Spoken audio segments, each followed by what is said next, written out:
संघर्ष हा प्रत्येक माणसाच्या जीवनात आहे.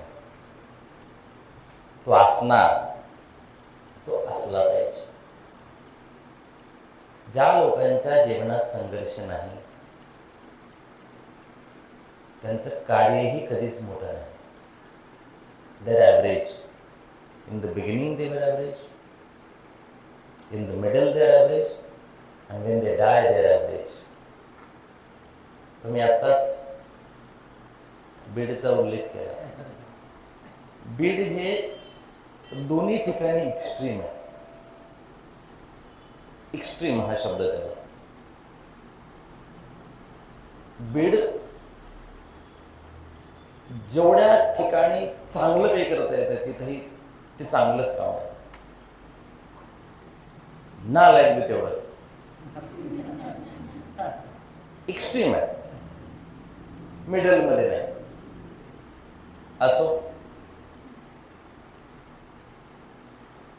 MPSCच्या किंवा स्पर्धा परीक्षेच्या विद्यार्थ्यांना मार्गदर्शन करण्यासाठीची आज मला जी संधी मिळाली तर तो सब्जेक्ट इज हिस्ट्री. काय स्कोरिंग असावं, अभ्यास कसा करावा, किती करावा, कसं स्पर्धक बनावं, याचंच मार्गदर्शन पांचाळ सर करतच आहे. मला का बोलवलंय?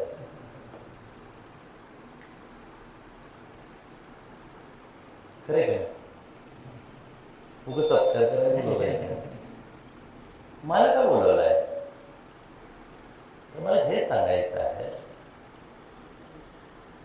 सुरुवात कशी झाली, किती झाली, केव्हा झाली, it doesn't matter at all. 16 वर्षापूर्वी मी पुण्यावरून मोटरसायकलवर या शहरात क्लास सुरू करायला आलो. लोक वेळातच काढायला लागले.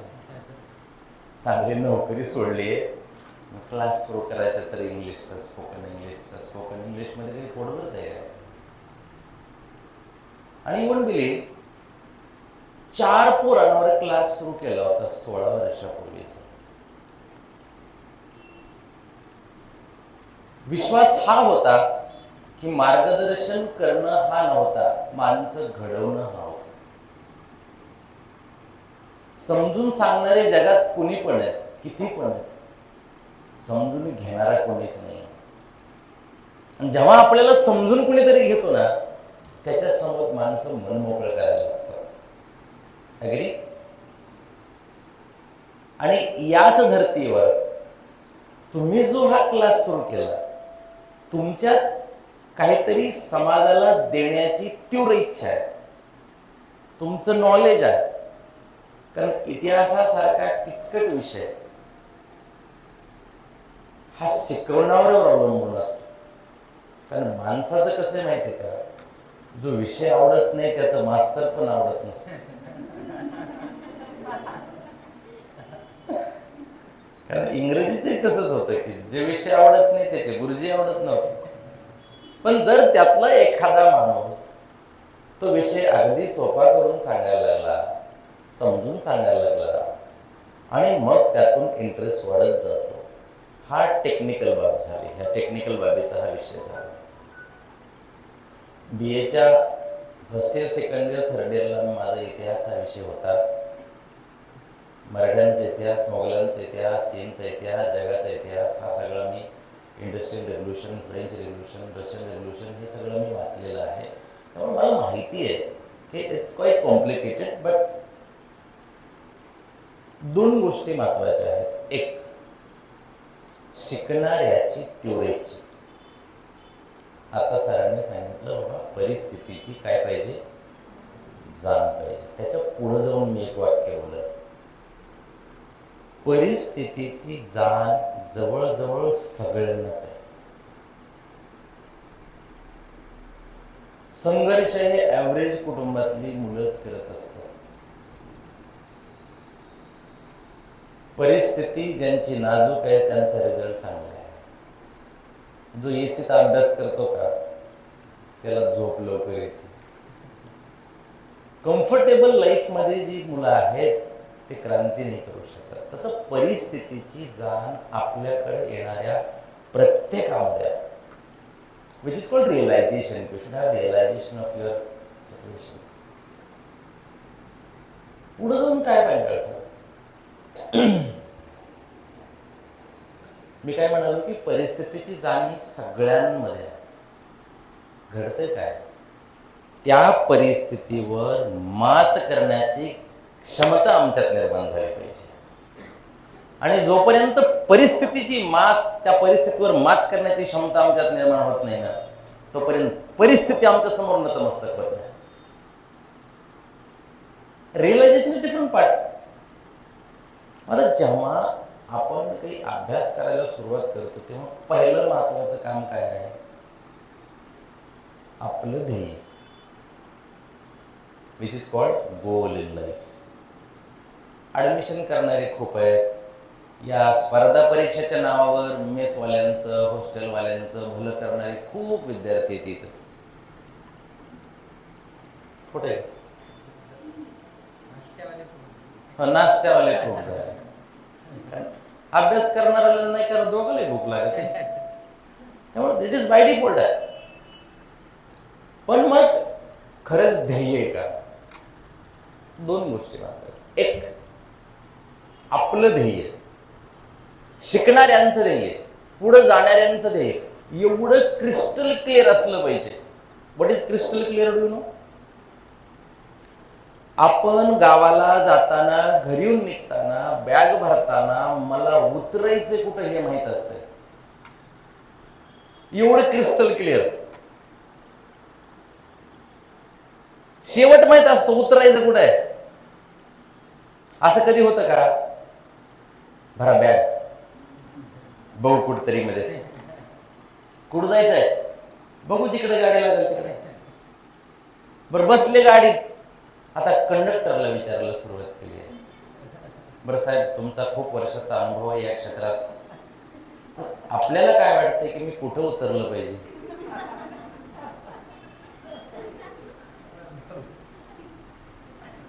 कंडक्टर उडी मारून पळून जायची वेळ नाही. त्यामुळे आपल्या जीवनामध्ये मी नेमकं काय केलं पाहिजे हे कुणालाच कळत नाही. कुणालाच आयुष्यात विचारायचं नाही मी काय करायचं, मी काय करू. Never ask, don't ask anybody. कारण जो तो माणूस त्याच्या अनुभवावर मार्गदर्शन करत असतो. अग्री? आणि कधी कधी मोठी माणसं कन्फ्यूज करण्याची सुद्धा शक्यता जास्त असते. कशाला इकडे यायले, आमची मरमर चालली. होऊ शकतं. मला लोक म्हणे कशाला क्लास सुरू करायला येते, यांच्याच भाड्याला पैसे नाही. हा, एखादा दूधवाला असतो, त्यानं म्हणलं, त्याला दुसऱ्याने विचारलं ना, माझी इच्छा आहे की 2-4 म्हशी घ्याव्यात, गाई घ्याव्यात, दूध कशाला पडायला फांदे, मीच विकायचा प्रयत्न करतो. म्हणजे people are, rather than motivating, people are demotivating, because individual experience is individual experience. प्रत्येकाचा अनुभव वेगळा आहे.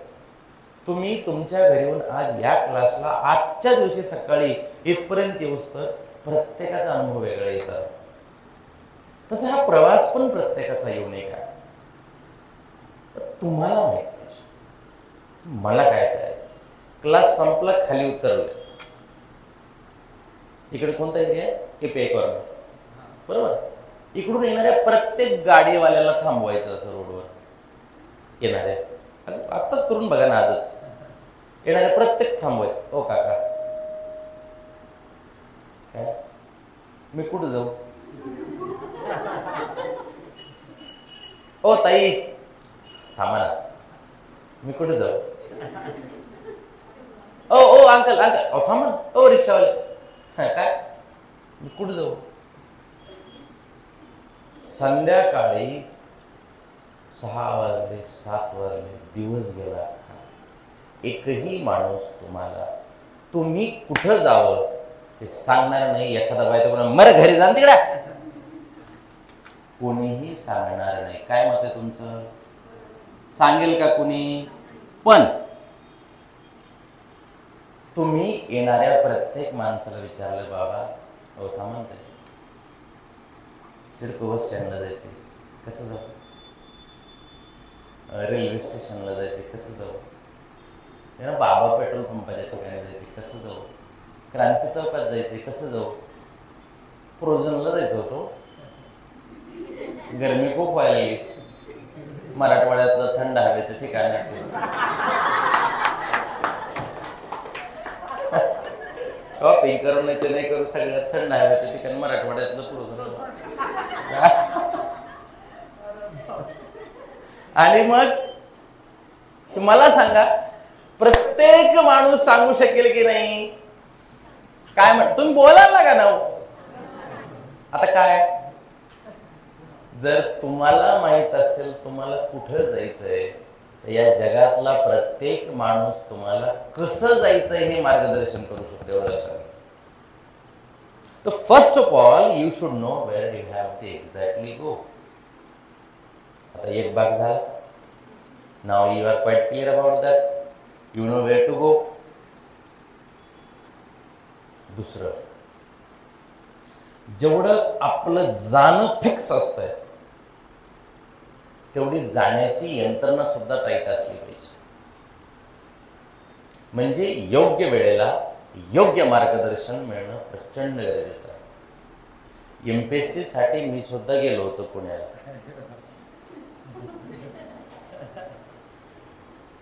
काय असते, वय असं आहे ना, ह्यात काहीच माहित नसतं. आता मोबाईल आले त्यामुळे थोडंफार इकडचं तिकडचं ऐकून माहिती आहे. सांगणारे भरपूर आहेत, प्रश्न ऐकायचे कोणाचं. खरं आहे ना. इकडे येतानाच एखादा म्हणतो तुम्हाला चलत चलत यावर्षी बँकिंगला खूप जागा आहेत. दिल्ली पुढे सोडून ते यांना पायऱ्या चढतानाच स्वतःचा राग यायला लागला. खरंय का? कारण काय असतं, करिअर, मी हे मुद्दा सांगतो तुम्हाला, योग्य मार्गदर्शनाची गरज असते. आणि माझा 100 नाही 500% विश्वास आहे पांचाळ सरांवर. ते फक्त मला बोलवलं, हार घातला म्हणून नाही. तर या माणसाची जी तळमळ आहे, यांचं ते वक्तृत्व आहे, योग्य मार्गदर्शन करण्याची जी कला आहे, त्यात कलेला ते 100% न्याय देणार, यात माझा विश्वास आहे. का? अचूक मार्गदर्शन, मेथड आणि ध्येय. मेथड चुकली, गोल कितीही चांगला असू द्या, कार्यक्रम वाजणार. आता मेथड खूप चांगली आहे पण ही दलिंद आहे, काय करतील गुरुजी? दोन गुण येण्यासाठी दोन्ही माणसं जबरदस्त असावे लागतात. एक डॉक्टर आणि दुसरा पेशंट. बऱ्याच दिवस झाला आजारच राहत नाही. मग लोक म्हणाले कुठं जातो? अरे ते आहे ना तिकडे डॉक्टर, 150 रुपयात गोळ्या, इंजेक्शन सगळं. 3 महिने झाले गोळ्या खातो. लोक म्हणे अरे ते बदल अगोदर चांगल्या डॉक्टरकडे जावं म्हणतात की नाही लोक. चांगल्या डॉक्टरकडे गेलं पाहिजे तुम्ही. मग चांगल्या डॉक्टरकडे जायचं म्हणजे कोण शोधायचं? मार्गदर्शक, सल्लागार. तर कधीही आपण ज्यांच्याकडून सेवा घेतो तो सेवेकरी, तो सल्लागार, तो मार्गदर्शक हातापासून घ्यायचा. कसल्याचे बी गायबण्याचे सल्ले कधीच ऐकायचे नाही, या क्षेत्रातल्या तरी.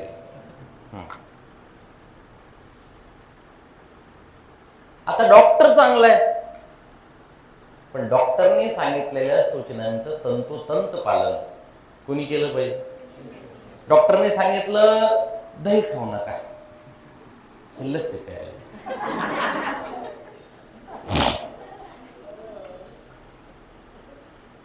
खरे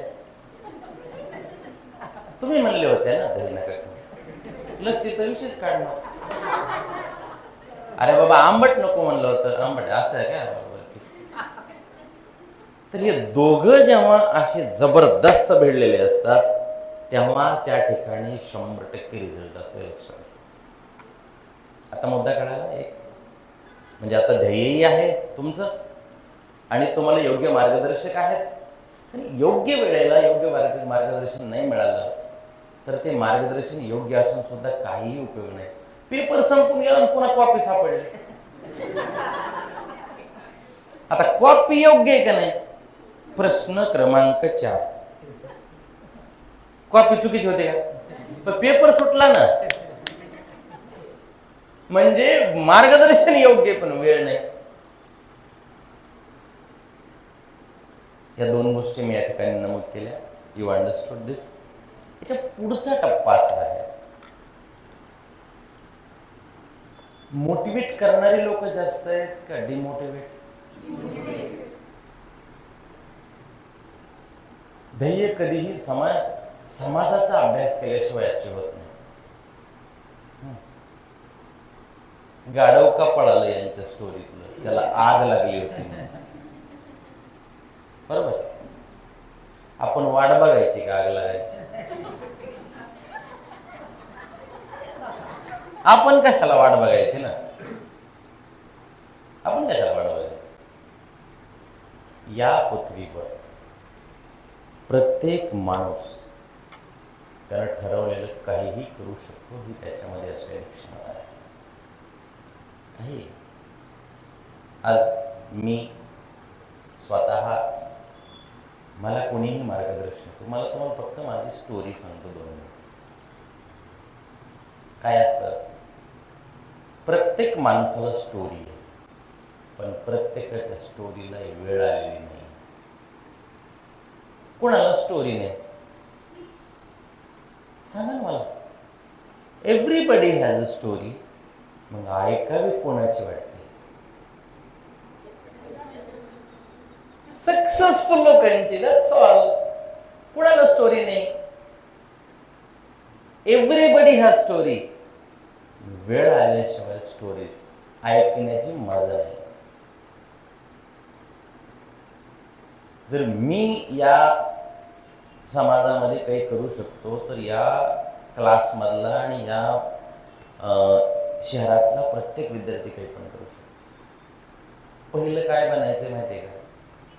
पहिलं खूप काही हार्डवर्क करायची अजिबात गरज नाही. हमालाने कितीही मेहनत केली तरी हमाल कधी आडती विकत घेऊ शकत नाही. स्पर्धा परीक्षा सुद्धा हार्डवर्कचा विषय नाही आहे. तो विषय आहे तुम्ही तुमची वैयक्तिक अभ्यास करण्याची टेक्निक कशी मेंटेन करता याच्यावर. You have. माणूस हा कुणी पण त्याच्या स्वतःच्या टेक्निकमुळे वेगळा आहे.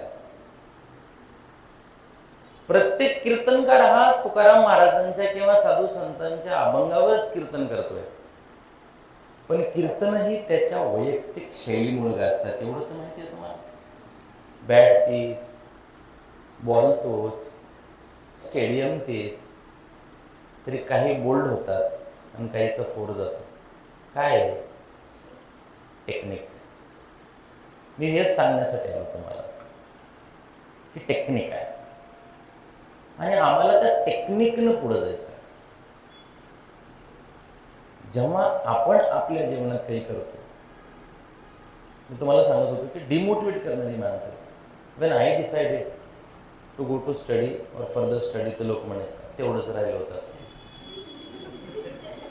बाकी खूप दिवे लागले तेवढंच राहिलं. आणि आपल्या घरची माणसांना नेहमी समजून घ्यायचं. ते आपल्या मताप्रमाणे कधीच बोलत नाही. तुम्ही बघा, कारण त्यांच्यावर प्रभाव असतो ते त्यांच्या परिसरातल्या लोकांचा. त्यामुळे त्यांच्या शेजारी पाजारी नातेवाईकातलं कोणीतरी म्हणतो करून टाकावं मुलीचं लग्न या वर्षी.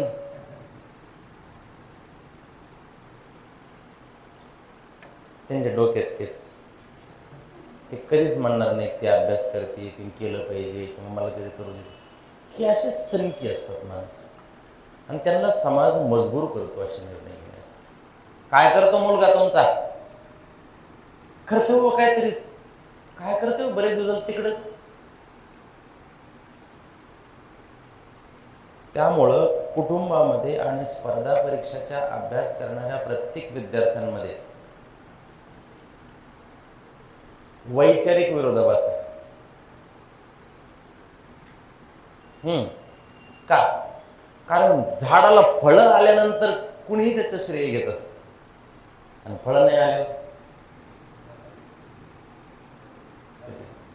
माणूस यशस्वी झाला की त्याच्यासोबत लांबून नाते जोडले जातात. ते आमच्या मामीच्या बहिणीच्या गावचे ते पाहुणे ते आमचे यशस्वी झाल्यानंतर कुठूनही नाते जोडले जातात. आणि आपल्या जवळच जर एखादं दलिंदर असेल तर लोक नाही हो काय आमच्याकडचं नाही हे ऐकलं नाही तसं. हे यशाचं आहे. म्हणून आपण चंग बांधला की मला यशस्वी व्हायचं पहिला मुद्दा. दुसरा, आता what technique we should have.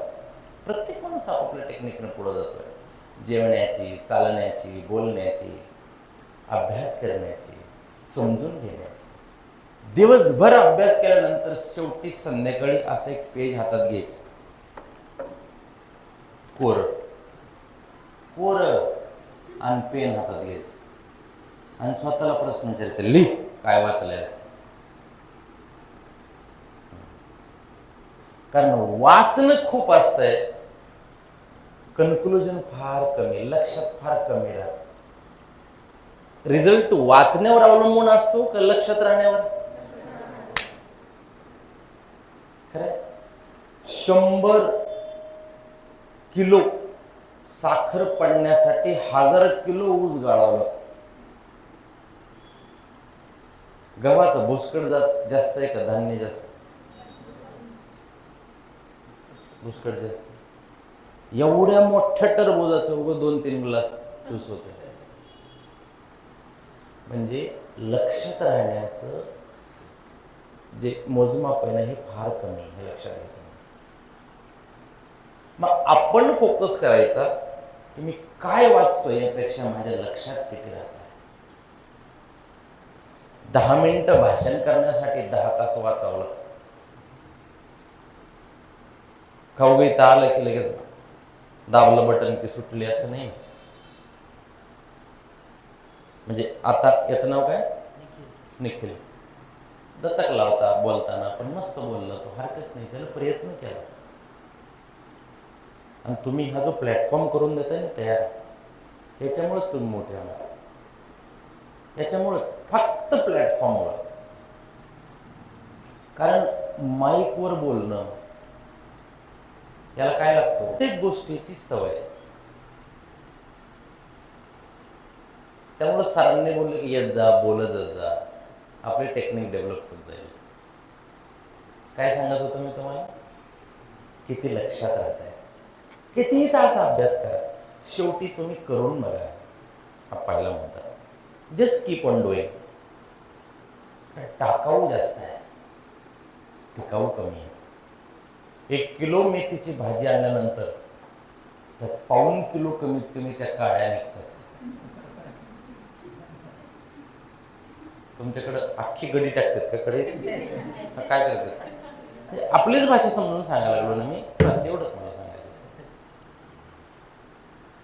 तसंच अभ्यासाचं आहे. अभ्यास खूप लोक करतात, लक्षातच राहत नाही लोकांच्या. आणि मग ते जे अभ्यास करणारे 4, 5, 6 वर्ष असे करणारे दिसले की आपला कॉन्फिडन्सच गायब. किती वर्षापासून अभ्यास करतो? 4 वर्ष झाले का तुम्हाला पोस्ट निघाली नाही? ते म्हणला माझं जाऊ दे, ते कोपऱ्यात बसले का टक्कल. ते 7 वर्ष झालं करतंय अभ्यास. बाबा 7 एवढे दिवस लागतात? माझ्याकडे तर तेवढा वेळच नाही. पेटलेली माणसांना लवकर विजण्याचे पण चान्सेस जास्त आहेत. कापूर लवकर पेटतो तसा तो लवकर विजतो पण. गौरी जरा हळूहळू पेटते. पेटवणाऱ्याच्या डोळ्यात धूर जाऊन जाऊन जाऊन जाऊन जाऊन गौरी पेटते. पण पेटते गौरी, ती बराच वेळ टिकते सुद्धा. आणि काही असे असतात शेणच डायरेक्ट ते पेटवणाऱ्याला विजवून टाकतात. ते असे 2-3 प्रकारचे विद्यार्थी असतात. काही एकदमच भाषण मोटिवेशनल ऐकले का, यस सर काहीतरी करायचंय, 100% करायचंय, दुसऱ्या दिवशीच विषयच काय हो का, कॉन्फिडन्स लेवलच कमी झाले. क्लिअर. तर आपली अभ्यासाची टेक्निक डेव्हलप करा. इथपर्यंत मी बोललो. Just develop your technique. कळलं? कशाची? लक्षात ठेवण्याची. अरे नाही, कारण तुम्ही वाचणं याला स्टडी नाही म्हणत. Reading is not studying. करत होता का तुम्ही आतापर्यंत? कोरा पेपर घेतलाय रोज? हा, आजपासून घ्या. काही करा दिवसभर. लेक्चर अटेंड केले, रीडिंगला बसलात, व्हॉट एव्हर यू डिड, तुम्ही रिझल्ट पाहिजे ना आपल्याला. रिझल्टच पाहिजे ना आपल्याला. हा, जे काही कराल पेज घ्यायचं आणि स्वतःला विचारायचं, चिमटा घ्यायचा, लिही. डायरेक्ट लिहिता येत नाही. आणि याची प्रॅक्टिस सवय लागली की तुम्हाला लेक्चरमध्ये सुद्धा स्वतः नोट्स काढायची सवय लागेल. आता पांचाळ सर बोलले, मी बोललो, ही बुफे सिस्टम आहे. तुम्हाला कळायला पाहिजे की याच्यातून मला काय घ्यायचं. सगळं सगळ्यांना कधीच घ्यायची गरज नसते. ज्याचा उपवास आहे त्याने साबुदाणा घ्यावा, ज्याला पनीर चॅलर्जी त्याने वांग्याची भाजी घ्यावी. म्हणून अभ्यास करताना सुद्धा नुसतं असं ऐकायचं नाही, कीर्तन ऐकल्यासारखं कधीच नाही. Notes. I forgot your name. Rutuja, you are attending my LDP मध्ये. हां ऋतुजा, मी एक लिडरशिप डेव्हलपमेंटची बॅच घेतो नेल्ला बाजारला. Rutuja has been there in my batch for last couple of days I think. तर मी सांगत असतो की तुम्ही जेव्हा कुठल्याही क्लासला बसा, लेक्चरला बसा, पूर्वी ना शाळेमध्ये आम्ही चोरून शेंगदाणे खायचो, फुटाणे खायचो, चिंचुके खायचो. आठवतं तुम्हाला? चोरून खाण्याची टेक्निक आहे. ते गुरुजीला कळूच शकत नाही. कशी? तिकडं बघितलं की फेकायचं.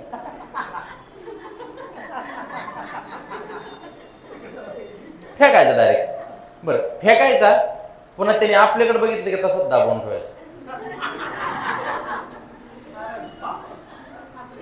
पुन्हा त्याने इकडे गेले लगेच इकडे तिकडे बघायचं.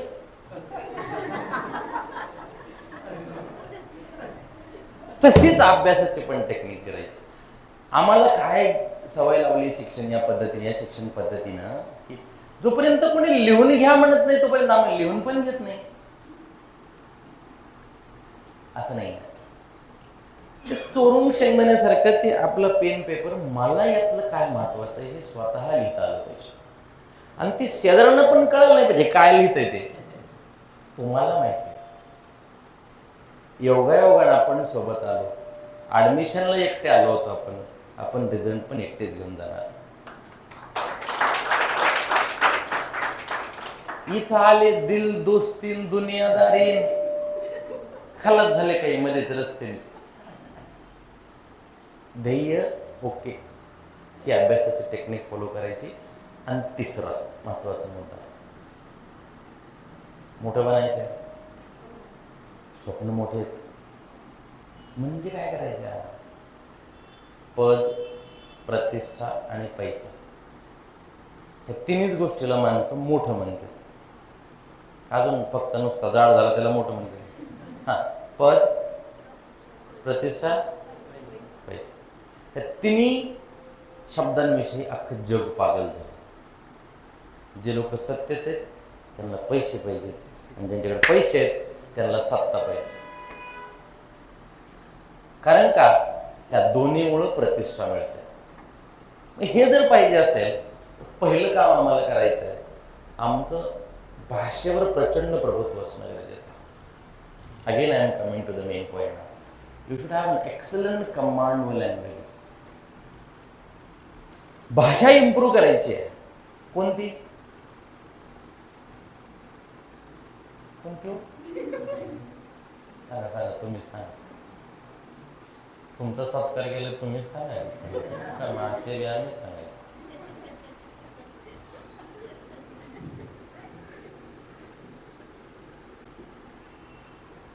गेली 15-20 दिवसापासून, महिनाभरापासून एक मुद्दा पार्लमेंटमध्ये गाजतोय.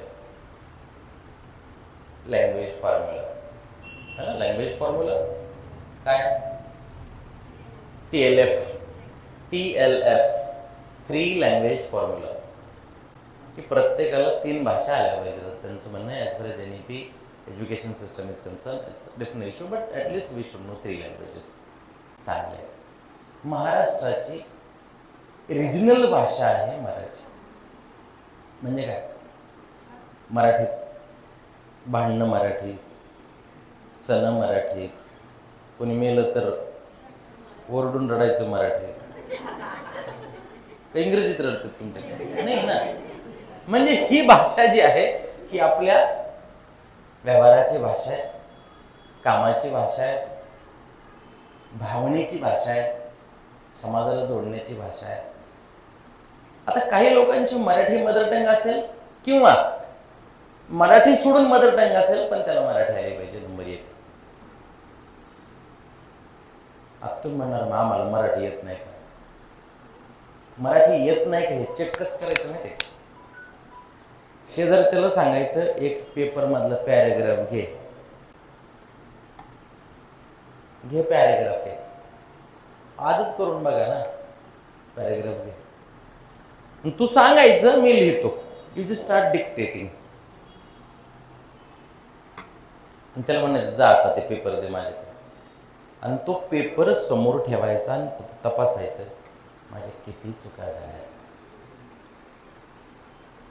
मला ऊसाचं ऊ लिहायचं होतं, कवकळीचं ऊ. काना का बे, पहिली मात्रा, पहिली वेलांटी का दुसरी वेलांटी. आणि तुमची तुम्हालाच वाटेल बाबू मराठी तर माझी मातृभाषा आहे, एवढे दिवस मला मराठी पण येत नाही असं वाटतं. स्वतःलाच एक थोबडी धरावं. इम्प्रूव्ह करावी लागेल भाषा. कम्युनिकेशनच्या जोरावर कुठलाही अधिकारी कसलीही परिस्थिती हाताळू शकतो. त्याचं नाव कम्युनिकेशन आहे. स्पर्धा परीक्षा घेतात, कशाला घेतात इंटरव्ह्यू? इंटरव्ह्यू हा कधीच नॉलेज चेक करण्यासाठी नसतो.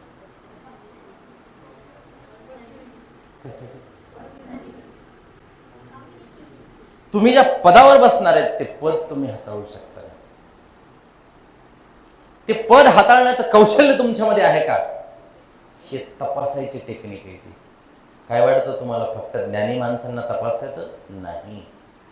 ज्ञान वेगळं आणि परिस्थिती हाताळण्याचं कौशल्य वेगळं. कारण घटना ज्याच्या ठरवल्या होत्या तशा घडत नाहीत. सुनीता विल्यम किती दिवसासाठी गेल्या होत्या अंतराळात? 8 दिवस. किती दिवस लागले? आपल्यासारखे गेले तिथून फोन केले, आता पुढं काय करू? 8 दिवस तर होतं. मग आता कसं? असं कन्फ्युजन नाही. पुढे काय काय प्रसंग येतात ते हाताळण्याचं कौशल्य हे कम्युनिकेशन इन इंडिया. खूप लोक हिंदी बोलतात, पण आपल्याकडे हिंदीमधून कुठं नोटीस येते आपल्याला? हिंदीतून कुठं पत्रव्यवहार होतो? हिंदीचा काय संबंध आहे आपला? मराठी पत्रव्यवहार, महानगरपालिकेच्या सगळ्या नोटीस हिंदीमधून येतात का आपल्याकडे? तर मराठीतून येतात. कोर्टाच्या नोटीस एक तर इंग्रजीत नाही तर मराठीतून येतात. पण आपण उत्तरेत गेलो तर तिकडे सगळं हिंदीमधून चालत आहे. मग आमच्याकडे मराठी आणि English as far as official language is concern, तिकडे गेलं तर हिंदी आणि इंग्लिश. मग why to learn Hindi? Because Hindi is widely spoken language. खूप मोठ्या प्रमाणामध्ये बोलणारी भाषा आहे ही, बोलली जाणारी भाषा आहे. हिंदीचं पण तेच करायचं. बऱ्याचशा पोरांना हिंदी बोलता येत नाही.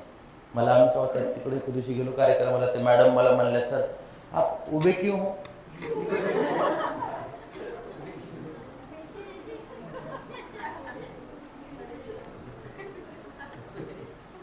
म्हणलं मी जाऊ का?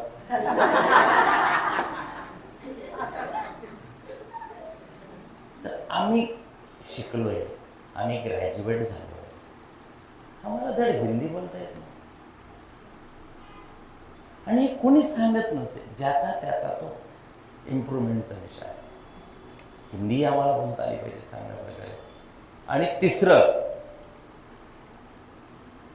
Language of career, language of confidence, language of संशोधन, language of daring, language of international communication आम्हाला इंग्रजी काही काय. त्या तिन्ही भाषेवर प्रभुत्व जर तुम्ही महाराष्ट्रात आहात तर तुमचं असलंच पाहिजे. कारण हे सगळं करणं हे कधीच अर्जंट नाही, हे फक्त इम्पॉर्टंट आहे. कामं ही 4 प्रकारचे असतात. आपण जे कामं करतो ना किती प्रकारचे असतात? 4. नंबर 1, काही कामं खूप इम्पॉर्टंट असतात पण ते अर्जंट नसतात, म्हणून आपण त्याला पुढे टाकत असतो. व्यायाम करायचा इम्पॉर्टंट आहे पण अर्जंट नाही, बघू ना मग नंतर. अभ्यास करणं इम्पॉर्टंट आहे, हो एक्झाम खूप दूर आहे अजून, आताच काय कुठं टाकलं? पुढं टाकलं. दुसरं काम हे खूप अर्जंट आहे पण ते इम्पॉर्टंट नाही, म्हणून पुढं टाकायचं. गाडी सर्व्हिसिंग करायची अर्जंट आहे पण कुठंच जायचं नाही, इम्पॉर्टंट नाही, नंतर करू. मोबाईल रिचार्ज करायचा आहे, बॅलन्स नाही, अर्जंट आहे पण कोणाला काही असं खास कॉल वगैरे करायचंच नाही, नंतर करू. म्हणजे काय, काम अर्जंट आहे पण इम्पॉर्टंट नाही आहे, म्हणून ते पुढे गेलं. आणि म्हणून आपण काय करतो, हे दोन्ही कामं पुढे टाकतो. मग जगातली स्पेशल माणसं आहेत, 2 प्रकारचे लोक आहेत ना समाजामध्ये. कोणते? काही लोक नुसते कॉमन आहेत आणि काही स्पेशल आहेत. आम्हाला कोणतं बनायचं? का? खरे की नाही? प्रत्येक क्षेत्रात बघा ना तुम्ही, अधिकारी कोणताही बघा, काही अधिकाऱ्यांच्या लोकांना नाव सुद्धा माहित नाही, आणि काही एवढे स्पेशल आहेत की ते कुणाला पण नाव माहिती. क्रिकेटमध्ये पण खूप प्लेयर क्रिकेट खेळतात, सगळे स्पेशल आहेत का? नाही. सगळे हॉटेल स्पेशल आहेत का? नाही. सगळे क्लासेस स्पेशल आहेत का? सगळे शिक्षक? प्रत्येक क्षेत्रामध्ये काही लोक कॉमन आहेत आणि काही स्पेशल आहेत, आणि स्पेशल माणसं फार कमी आहेत. क्षेत्र कोणतंही घ्या तुम्ही, सगळे शेतकरी स्पेशल आहेत का? काही स्पेशल आहेत. मग आम्हाला का बनायचं बरं स्पेशल?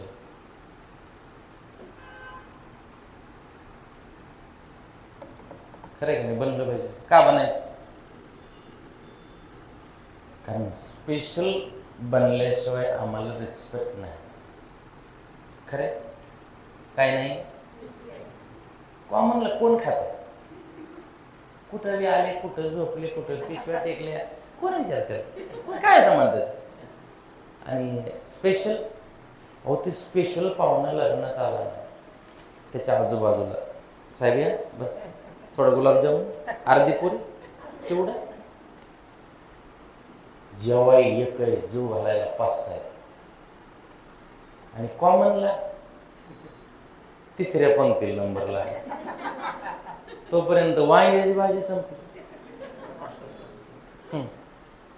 ते लांब म्हणाले, ए पुरी, टोपलं वाप.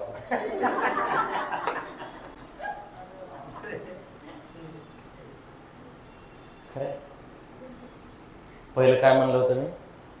रिस्पेक्ट नाही. बरं, तुम्हाला मला सगळ्यांना नातेवाईक आहेत ना? आहेत ना? तुम्हाला मला सगळ्यांना. आपले सगळे नातेवाईक स्पेशल आहेत का? खरं सांगायचं.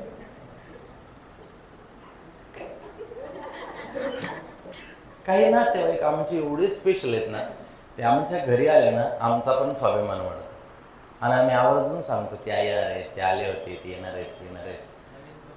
मग नवीन कप काढतो, नवीन कप, ते नवीन कप, नवीन प्लेटा सगळ्या. बरं, नॉनव्हेज खात असतील बोकडाचं मटण त्यांना, नसतील तर पुरणपोळी, श्रीखंड, बासुंदी, आंब्याचा रस. आणि कॉमन आल्यावर ते जुनीच कप, कान तुटलेला व्यासला तर काय व्हायला त्याला, काय कॉमनला रिस्पेक्ट आहे. स्पेशल पहिलं झालं रिस्पेक्ट, दुसरं, जिथं स्पेशल लोक आहेत ना तिथं गर्दी नाही, गर्दी नाही. कधी ऐकलं तुम्ही स्टेजवर पाहुणे चिंगरून मेले?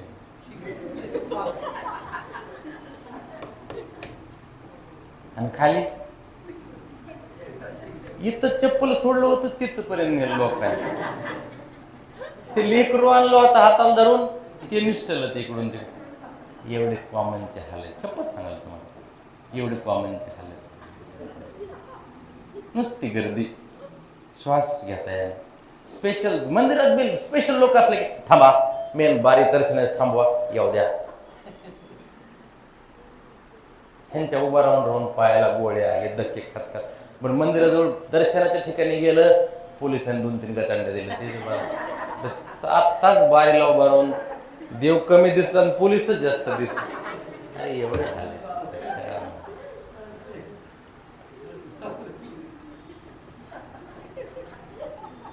आणि तिसरं, जिथं लोक स्पेशल आहेत ना,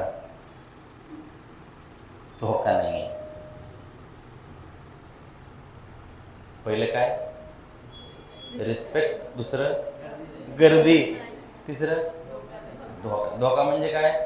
तुम्ही कधी ऐकली का पेपरला बातमी सर की विमानतळावर मंगळसूत्र चोरी गेले? कधीच नाही. धोकाच नाही. त्याने कुठं बी बॅग ठेवा, तिथं कोणी धक्का लावत नाही, काही नाही.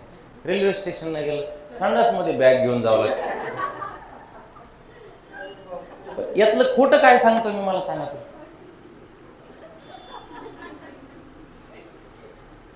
खरं असा गळा बांधला तरी मंगळसूत्र गेलं, मोबाईल गेला, अंगठी गेली, बॅग गेली. खरं आहे. आणि ह्या तिन्ही कारणांसाठी तो आपल्या लक्षात घेतलं पाहिजे की आपण ठरवायचं मला स्पेशल बनायचं का कॉमन बनायचं. कुठून आली माणसं ही स्पेशल माणसं? कुठून आली? कुठं जन्म होतो ह्या लोकांचा? असं आहे का की एक जात आहे तिथे सगळे स्पेशल जन्मतात? असं आहे का एक गाव आहे तिथे सगळे स्पेशल जन्मतात? असे काही गंगापूर वैजापूर कुठे तिथं स्पेशल लोक जन्माला आले? कुठून आले स्पेशल? हे कॉमन मधूनच काही स्पेशल झाले. मे बी 10वीला होतो. गुरुजीला टेन्शन माझं, कारण आपण कधीच गुरुजी प्रिय नाही. गुरुजी प्रिय 2 लाईन असतात फक्त. ते माग सुद्धा पहिले तर बघत नव्हते, आता तरी जरा गुरुजी मागं बघायला. पहिले तर ते बघत नव्हते. हा मॅडम, ओ म्हणजे हे 5-6 जणांना कळलं की सगळ्याला कळलं. मग तुम्ही जेव्हा या परिस्थितीतून जाता तेव्हा लक्षात घ्यायचं कधी का तुम्हाला स्पेशल बनायचं. तर स्पेशल कशामुळे बनतं असं म्हणालो मी. काही लोक असे होते 10वीला असताना की असं वाटायचं की हे खूप काहीतरी करते. तर बरोबर, खूप काहीतरी करते. ते सकाळपासून काही 90 आणायला लागले. कधीतरी असं वाटायचं की हे काहीच करणार नाहीत, ऑफिसर झाले. का घडतंय? घडतंय का नाही मला हे सांगा. घडतंय का नाही? मग आम्हाला लिडरशिप कळली पाहिजे. आणि लिडरशिप कळणं म्हणजे काय, ते योग्य वेळेला योग्य निर्णय घेता आला पाहिजे. ज्या लोकांनी आयुष्यात योग्य वेळेला योग्य निर्णय घेतले त्या लोकांना पटकन रिझल्ट आला. रिझल्ट म्हणजे काय असतो? आम्ही 3 जण आहेत, आम्हाला जायचं होतं पुण्याला. मी आलो बस स्टँडला, सर पण आले, पण ते सर नाही आले. सरांचा त्यांच्यावर लय जीव. मी म्हणलं गाडी लागली ना सर? ते म्हणले नाही. ते मग तुम्ही थांबा 2 जण, मी जातो. मी गेलो पुढं. काय केलं? निर्णय घेतला. काही अवघड नव्हतं, काही फक्त निर्णय घेतला. गाडीत बसलो. ते आले बाबा. मी 7लाच गाडीत बसलो. माझी गाडी हल्ली पुढे गेली नगरपर्यंत. ते आले 8ला. ते म्हणले काय आमच्याकडे पाणी नव्हतं, गाडी काढायला लागलो तर ती काढता आली नाही. बरं आता ह्यांना गाडीच नाही, पुणे ह्यांची गाडी लागली 9ला.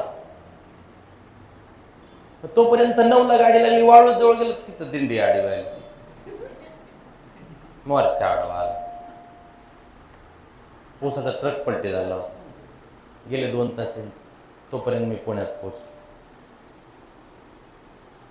असंच जीवनाचं आहे. योग्य वेळेला योग्य निर्णय घेणं गरजेचं आहे. आणि योग्य वेळेला योग्य निर्णय घेण्यासाठी डिस्ट्रॅक्शन्स नाही करायचे. छोट्या मोठ्या गोष्टींच्या मोहात पडायचं नाही. रस्त्याने जाताना बरेचसे सोन्याचे तुकडे पडलेले असते. कळालं? सोन्याचे तुकडे म्हणजे काय? तात्पुरतं सुख. ह्या तात्पुरत्या सुखाच्या आहारी जाऊन पुढं आपल्याला फार मोठा खजाना आहे, तो खजाना आपल्यापासून दूर जातो.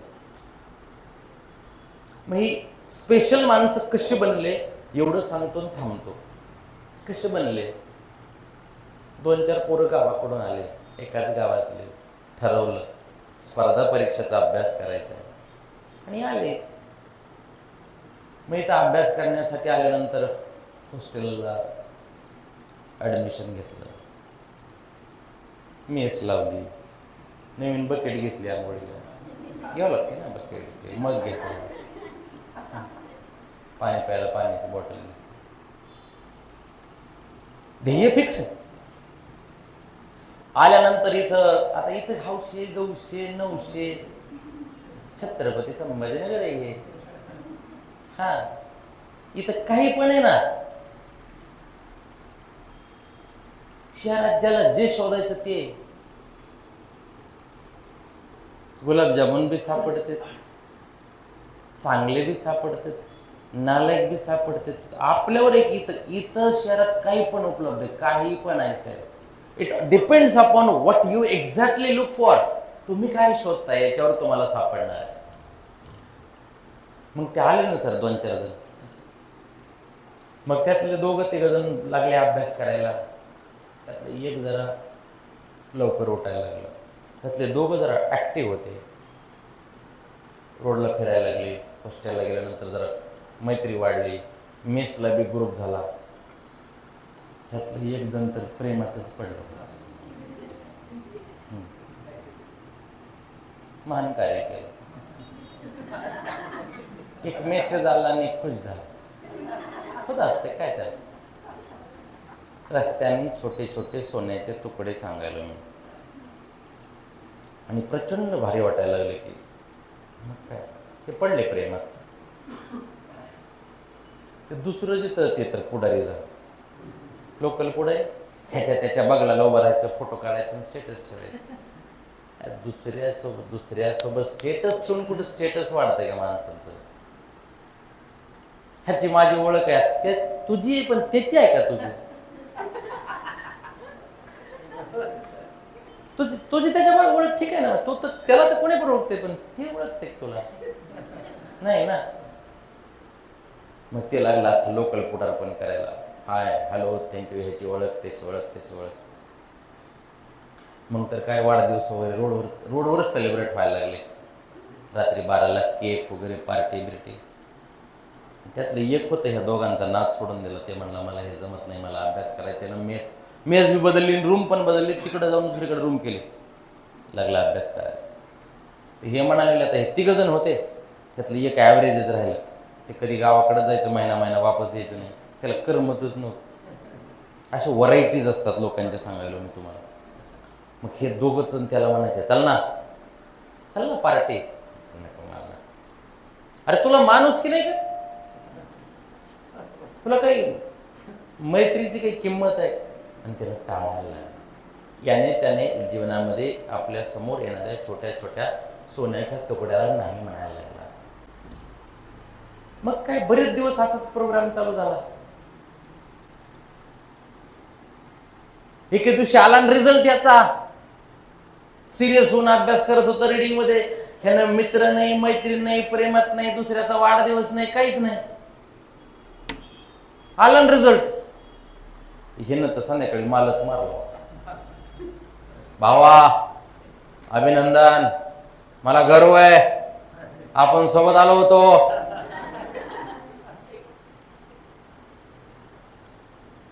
अरे कालपर्यंत फोन नव्हतं कोणी करत त्याला, अख्ख्या गावातून फोन सुरू झाले. अभिनंदन, नाव केलं बाबा आपल्याला, आपल्या नातेवाईकांचं नाव केलं. जेव्हा आम्हाला पोरगी होती ते कधीच फोन करत नव्हतं, त्यानं बी बोर्ड लावला पाहिजे. अभिनंदन, सुख के सब साथी. खरंच सांगायलो ना मी, पटायला का बोर व्हायला लागले जाऊ.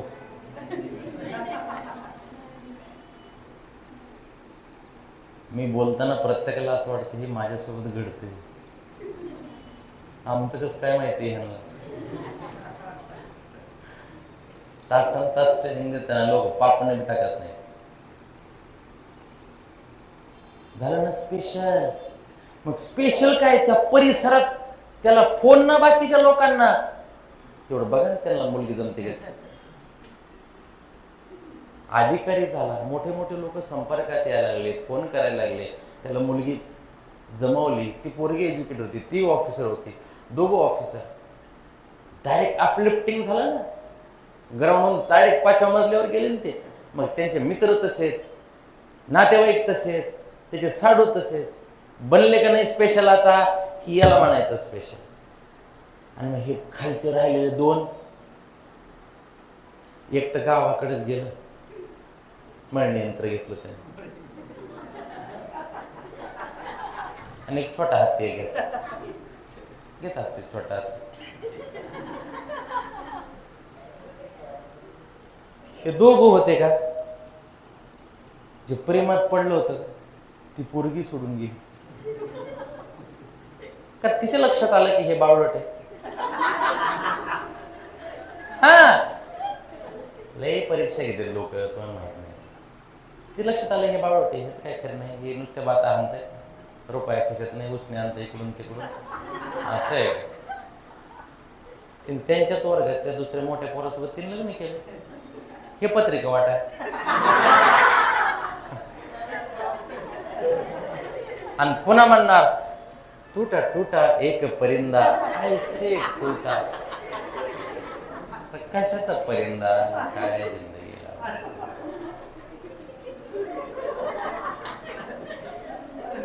ऐसे टूटा परिंदा, परिंदा बोंबलत फिरला ना, काही परिंदा आलता कशाला.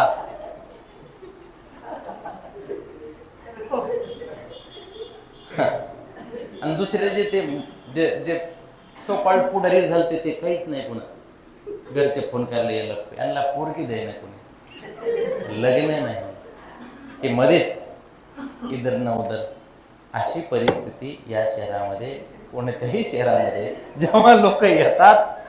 म्हणून माझी विनंती आहे तुम्हाला की छोट्या छोट्या सोन्याच्या तुकड्याकडे अट्रॅक्ट व्हायचं नाही. लक्ष विचलित करणारे महाभाग या शहरात खूप आहेत, असे बघायचं काम नाही. आपला रस्ता, आपण योग्य मार्गदर्शन, अभ्यास, काहीही अवघड नाही, काही अवघड नाही. असं जर आपण केलं तर इथं बसलेला प्रत्येक माणूस हा उद्याचा अधिकारी असेल. प्रत्येक माणूस त्याला ठरवलं. मला असं वाटतं की आजच्या पुरतं ठीक आहे, मी येत जाईल वारंवार, काय हरकत नाही.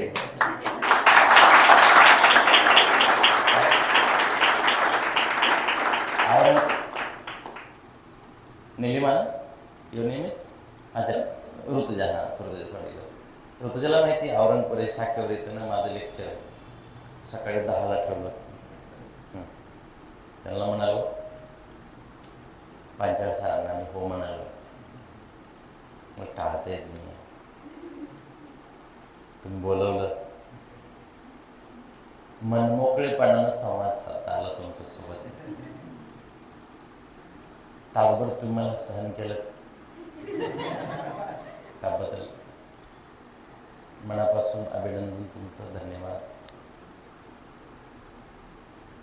उद्याचे तुम्ही भविष्यात असेच खूप मोठे माणसं घडवावेत याच्यासाठी तुम्हाला खूप खूप शुभेच्छा. तुम्ही हा क्लास सुरू करून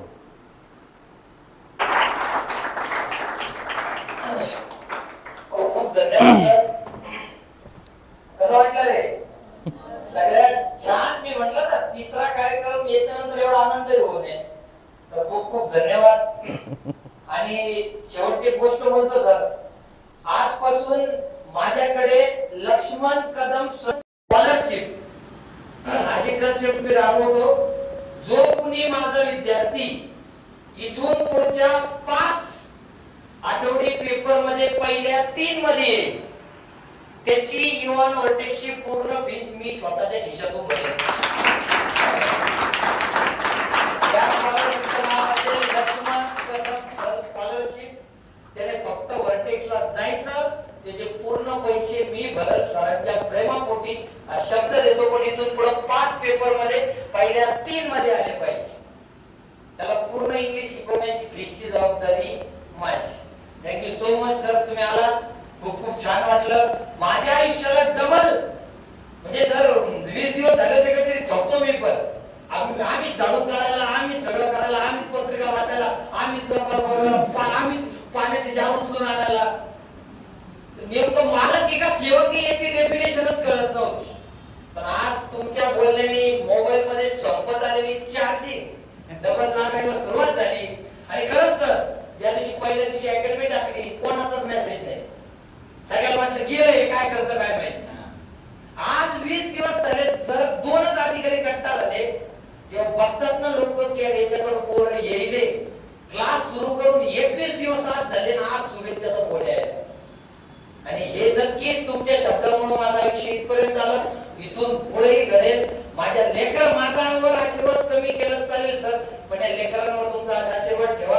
हा कार्यक्रम इथंच संपला अशी घोषणा करतो. आपण दूर फोटो घेऊया आणि कार्यक्रम थांबूया. लोकांचा व्यवहार